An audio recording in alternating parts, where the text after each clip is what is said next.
Welcome to the Nerd Journey Podcast. Our goal is to help you, the technology professional, accelerate your career progression, increase your job satisfaction, and be more effective in your existing role. We want to bring listeners like you the career advice we wish we'd been given earlier in our careers. I'm John White, at VJourneyman on Twitter, sharing co-host duties with Nick Cordy at NetworkNerd_. We're two former IT operations guys who have moved on to pre-sales roles with technology vendors. We have our opinions, but we also like to highlight the journeys of others and see what we can learn from them. We'd also like to ask for your feedback to make this a conversation, not a one-way broadcast. Email us at nerdjourneypodcast@gmail.com or DM us at nerdjourney on Twitter. So come join us on our nerd journey. Let's take a trip. Episode 272, let's go. Do you struggle with perfectionism? Would you call yourself a perfectionist? Or perhaps you know someone who is. Is perfectionism holding you back from reaching the goals that you want to achieve? Whether you're a longtime listener or someone who's just started joining us on Nerd Journey, you'll find that the format this week is a little bit different. We're kicking off a series of collaborative discussions focused on the book Finish, Give Yourself the Gift of Done by Jon Acuff. In this first discussion about the book, we'll talk about what we think the thesis of the book is, and we'll discuss the first two chapters with high-level topics of the day after perfect and cut your goal in half. Oh yeah, and we'll have a special guest host joining us along the way to make the discussions that much more collaborative. I hope you enjoy part one of our discussion of Finish by Jon Acuff.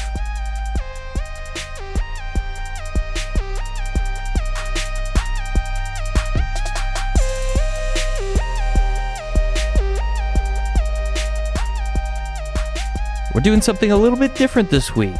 We are doing a book discussion, something we haven't done in a while, but we have a special guest host joining us this week, Mr. Jason Gass. You want to say hello and tell us a little bit about yourself?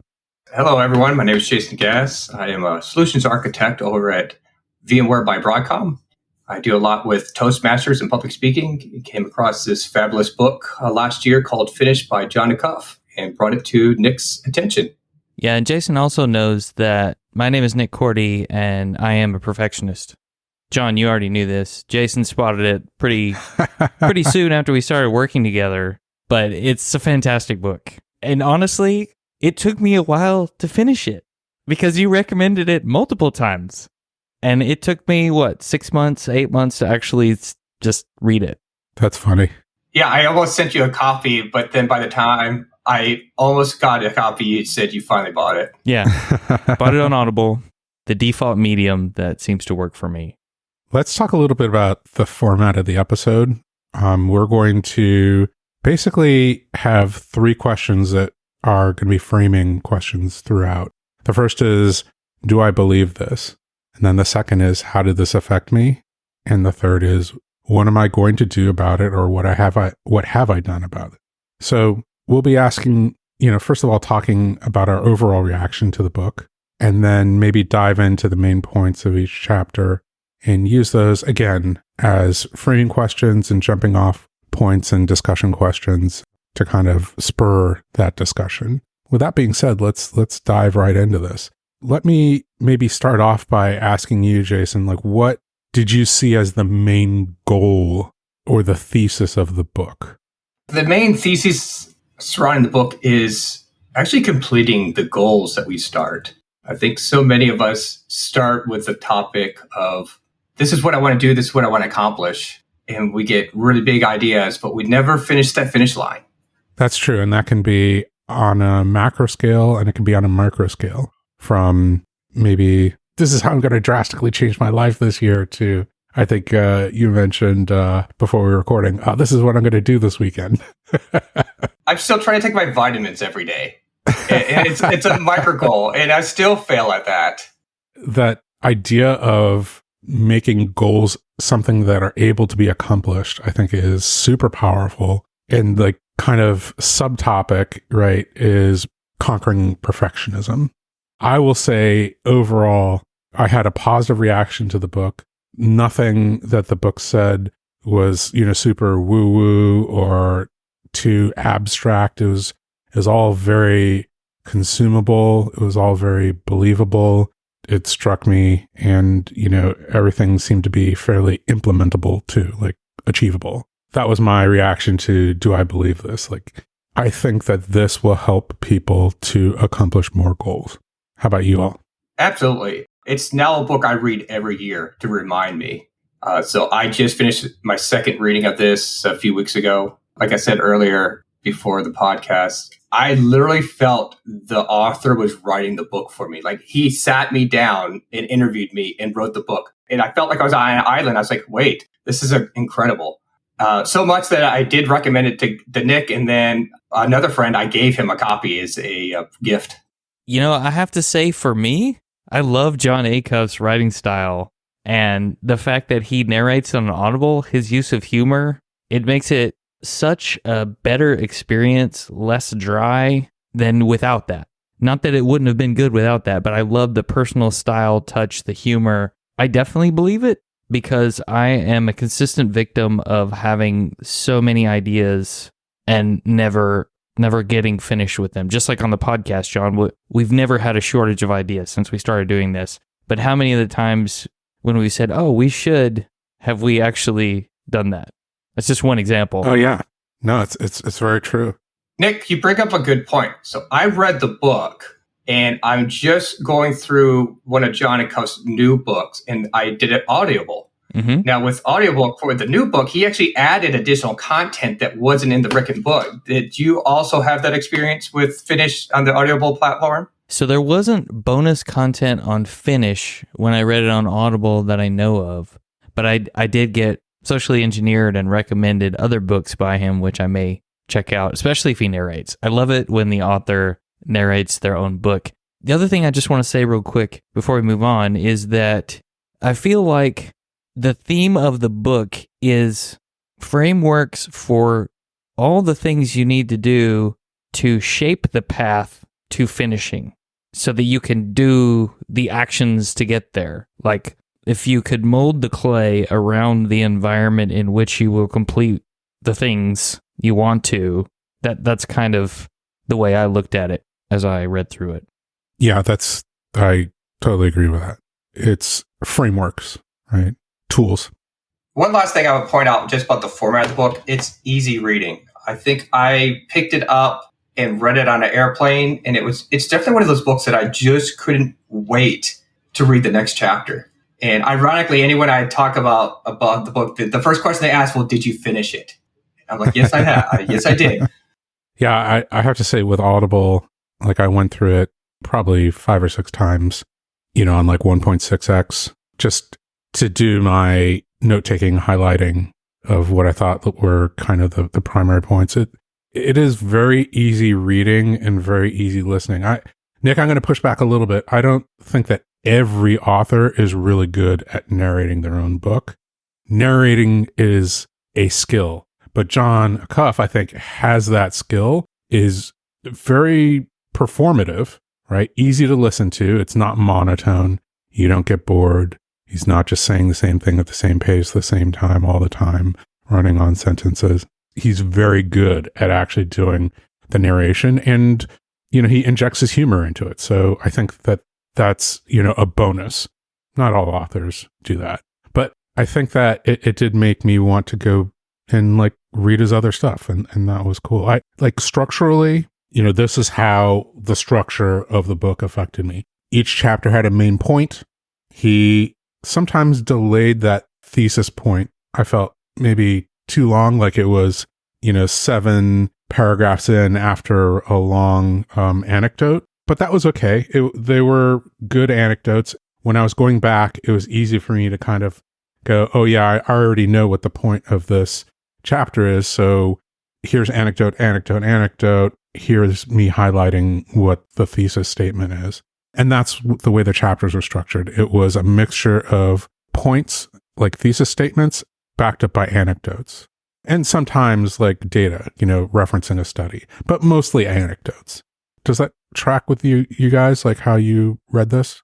Yeah. What I liked about it, he talks about what the villain is in chapter 1, and that was perfectionism. And then each chapter talked about how you fight that villain and how do you get past it. And so I do like that it built upon each other. I did feel that there was a little repetition, but they say repetition is the key to success. I think he did that on purpose so that, main points were kind of driven in. So by the end of the book, the really hard thesis points you heard in several of the chapters.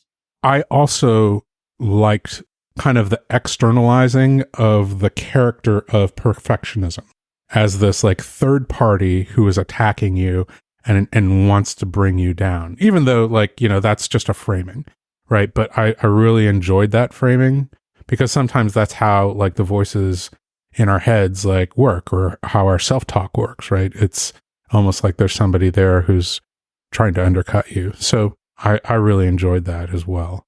I thought that there was some repetition. I would agree, Jason, but not a ton. I mean, it was just kind of cross-referencing or like hinting at something that was coming in, or, almost like it was a transition from this chapter with this point to the next chapter with the next point. So the point would come up, towards the end of the immediately preceding chapter.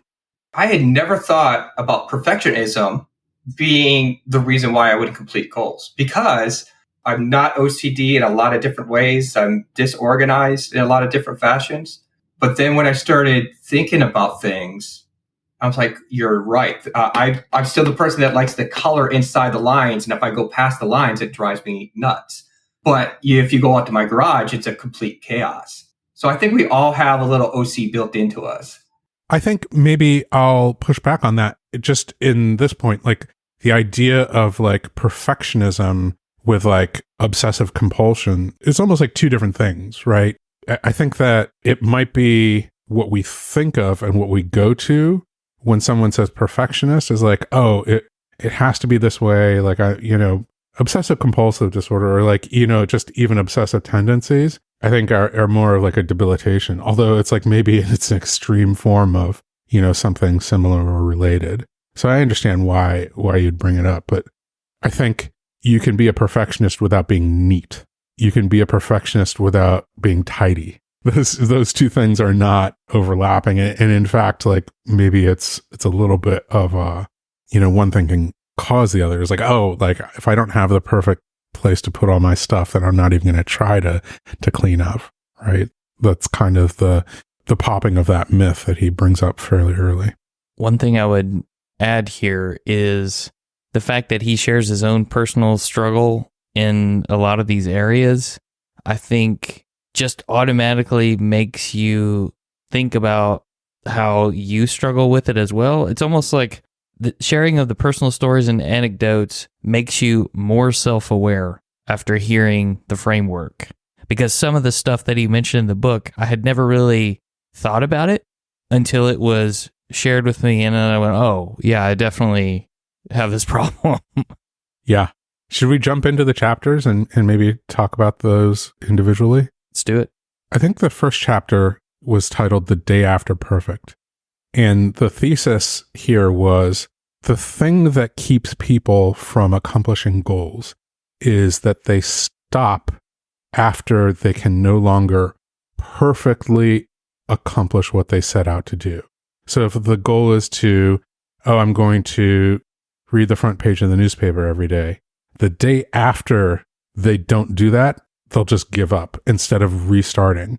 The idea being like, well, if I can't have this perfect unbroken chain, then I'm not even going to continue trying for the goal. Even though the unbroken chain was just a means to an end of the final goal, right? Like maybe you start reading the newspaper every day or just the front page just to be more well-informed. So the real goal is to be well-informed, and trying to read the front page of the newspaper every day is a means to that end, right? But because we raise up that unbroken chain as the thing, we give up on the real goal, accomplishing the real goal. Am I overstating it, understating it? This was a very strong point right out of the gate, because we set these bars. And I think some of the examples were people running, going to the gyms, And you see that, you see people like, hey, this week I've run 5 miles and next week's 5 miles and next week. But then something happens. The day after perfection is really the day that you choose to continue on or just quit. And that bar is unattainable. Let's face it, if you're talking about the exercise examples, scheduling changes. You might have to go out of town. You go on vacation. You get sick. You have a kid that gets sick. Injury, yeah, any number of injury. things. So it's the biggest point of like, okay, I couldn't make it to the gym yesterday. What do I do? What's more important? Well, what about tomorrow? If I get up and go tomorrow, then I beat that mindset that my track record is now ruined. Yeah. The unbeaten sports team that finally loses after a season and a half of perfect records. They still have to go play next week. They can't just quit the league. Right. Because it's on the schedule. The other thing that I thought was really, that stood out for me was who you promising. When you create a goal, it's a promise. And he points this out. It's a promise to yourself.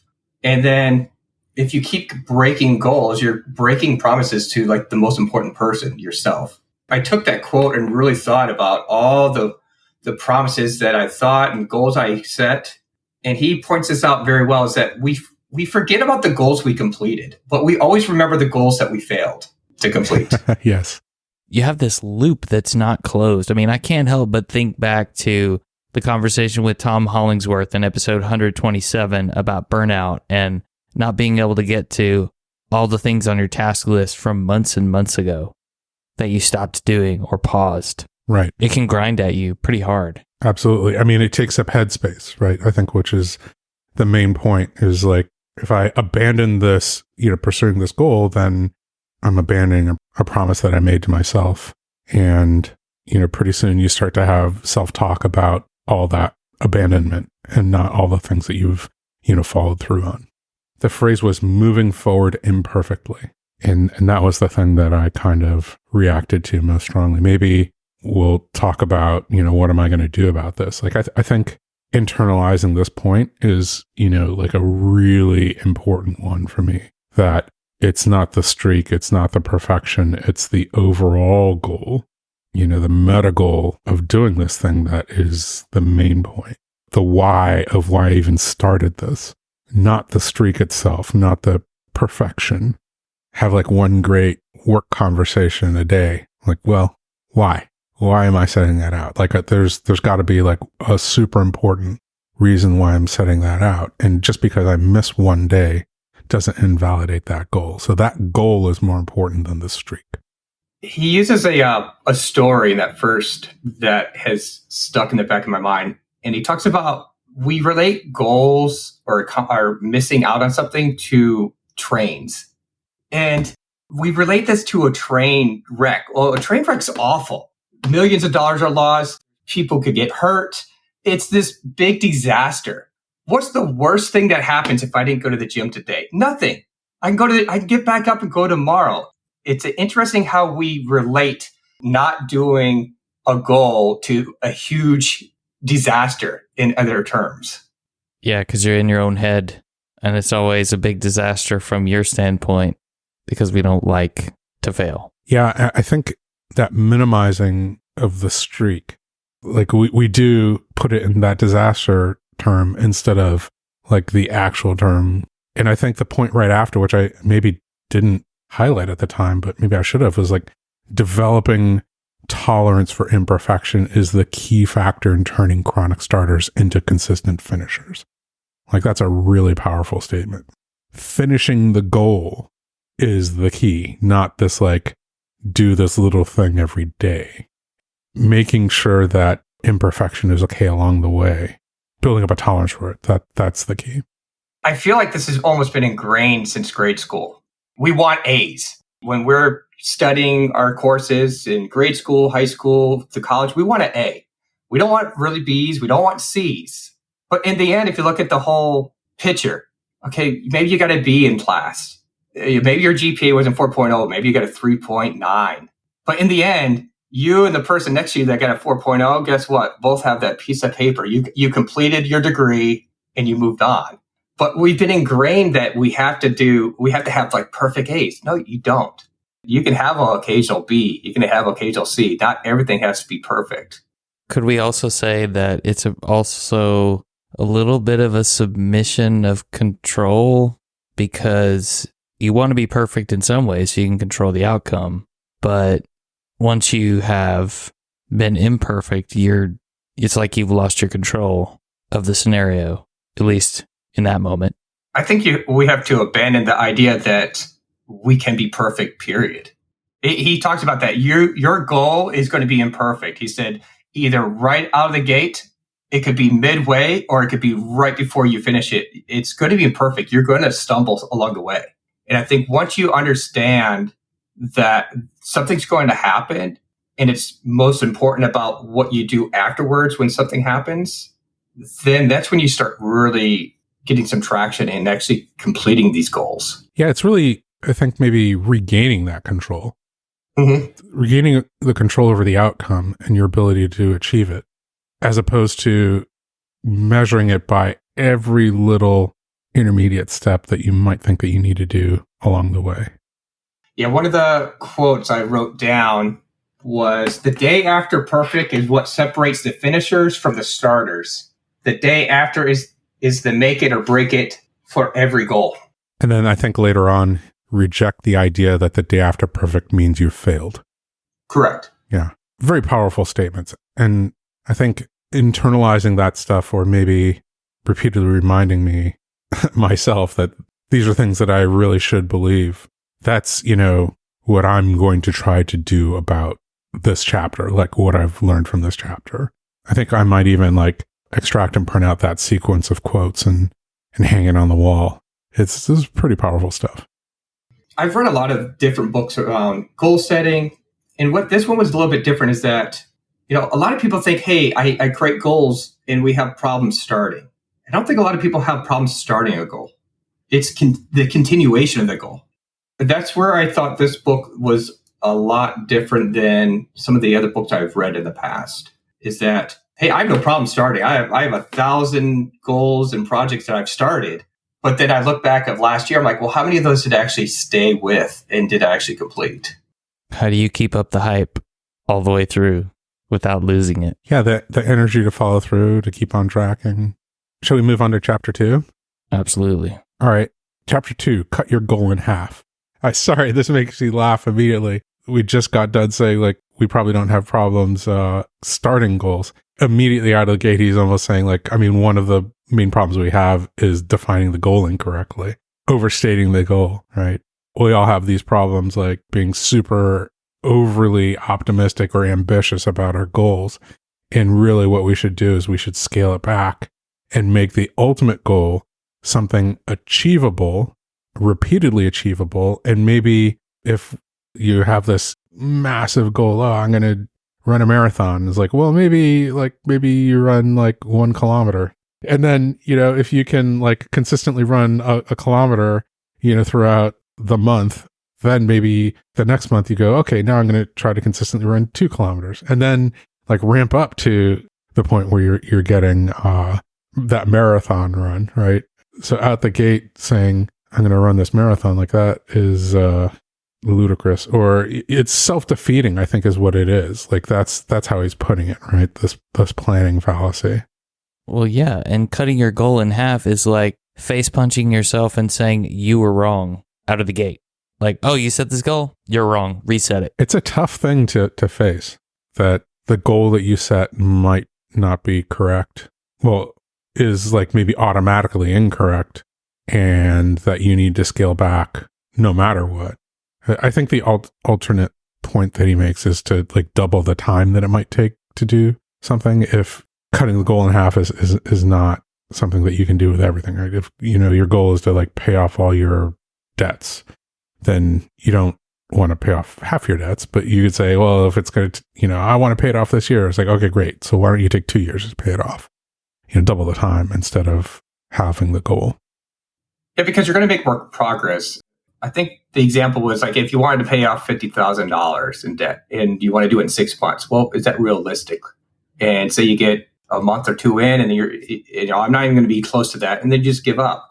his example is that what if you did that over a year's time? What's the worst case that's going to happen? You're going to achieve your goal and you pay a little bit of more interest, but you're more likely to actually finish the goal. And that's really the outcome that we're trying to accomplish, is actually getting past that finish line and accomplishing what we started out to be. Exactly. And that planning fallacy I thought was very interesting that he brings up, because I can't tell you how many times I create a goal, whether it's even just on the weekend, that, hey, I'm going to do all this. I'm going to do all these items this weekend. Sunday comes around, I'm like, man, I didn't get close. Like I got 2 of the items out of the 10 I wanted to accomplish. Yeah. And then how does that make you feel once you accomplish 2 out of 10? Not great. Not great. What I've taken this concept and I'm like, okay, I create a list. Like, hey, these are 5 things that I want to get done this weekend. These are the 3 that I really want to get done. The other 2, that's okay if they roll over to next weekend. Mm-hmm. Yeah, I think to the previous point that you made, was like we obsess over the things that we don't get done instead of congratulating ourselves over the things that we do get done, and not crediting ourselves for misunderstanding how complicated some of those tasks that we set out for ourselves were. It's like, oh, this will only take 15 minutes and then it takes multiple hours. Like, well, does that mean that I'm a bad person for taking that time because it was way more complex than I realized? No. But that's not how we actually emotionally react to it. I think we're awful at estimating, plain and simple. We think in our minds that, hey, I'm going to do this task. Oh, I think it'll only take me 15 minutes. And I've done a bunch of home projects where I'm like, oh, that's a 15-minute job. And then next thing I know, I've been to Lowe's 3 or 4 times. It's been 4 hours because I didn't have the tools. I didn't have the knowledge. I didn't have the materials. I bought the wrong materials. And next thing I know, my day's gone. I've only gotten one thing accomplished. And the study they talk about in the book is about, I think it was students doing their theses. And they had worst case and best case. Most of the students didn't even hit their best case. And most of them, I think it was over 52%, didn't even hit their worst case. We always seem to think we're going to get something accomplished a lot quicker than it really is going to take. And so that's where the principle of, hey, what if you, right out of the gate, okay, whatever that number is that you think you're going to take, he talks about, well, just double it right out of the get-go. You set a goal, you think you can do it in 6 weeks, and you double the time. You give yourself 12 weeks, and then you're going to complete it in 8 weeks. Well, then you were ahead of the schedule. You still completed your goal. You gave yourself the right amount of time, but had you stuck with your original goal of 6 weeks, you would have felt that you failed. Quote unquote failed, right.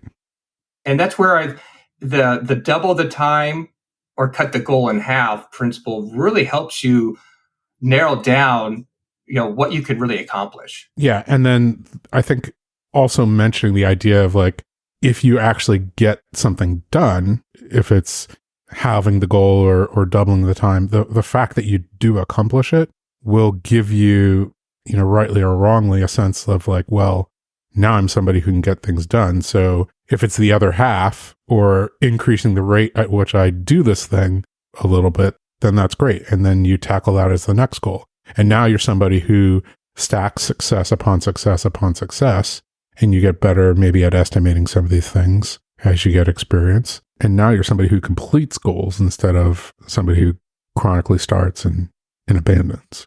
So that's the vision statement of this, right? And I've seen this principle talked about in this book and other books. There's a snowball effect. You start off with some of the simple goals. Getting up and making your bed every day doesn't sound that big, but it compounds. Hey, I've accomplished this task. My other task builds upon each other until you start getting maybe into those larger goals. You need some wins. Yeah. And I've seen that with Dave Ramsey's person I followed. He talks about the snowball effect in just debts. You can list all your debts. In his principle, whether some people like, some people don't, you start off with a small one. If you owe $12 on one of your small credit cards, you pay that one first. If it's $20 or $30, everyone wants to go after the big American Express bill that's like $12,000 at a Lowe's credit card. But if you go after those really small ones, it builds up momentum, and momentum will push you through those larger goals that you want to get done. Yeah. And they talk about, in a book I read called Why Smart Kids Worry, one of the things you're supposed to encourage them to do is incorporate their wins, the things they finished, decrease anxiety. So as far as I'm concerned, like this is definitely something that I'm going to be incorporating into all my goals, right? It's like, hey, visit this many customers a week. It's like, okay, well, maybe I'll cut that in half.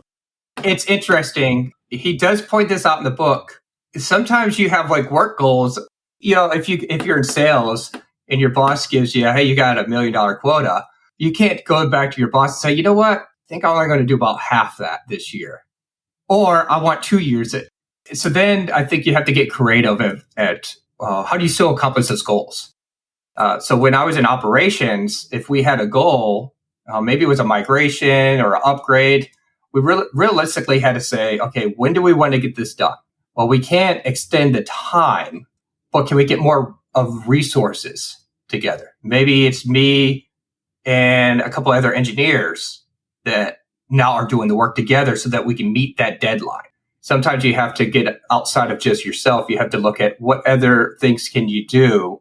Do you have to put another maybe not important goal off to the side so that you can accomplish the one that is most, you got to prioritize, in other words.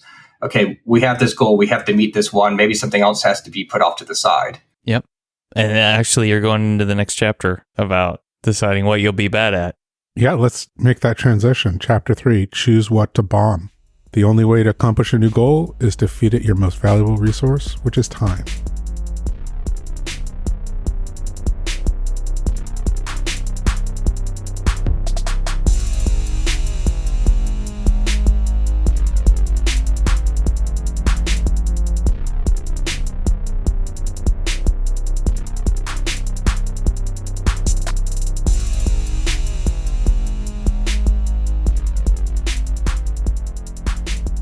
Oh, I hated to cut it there, but we'll have to pick up with Chapter 3, Choosing What to Bomb, next week. One of the things that I realized we glossed over after we recorded this was the book's intro. So if you haven't read it, in the intro of the book, Jon Acuff talks about how the book came to be.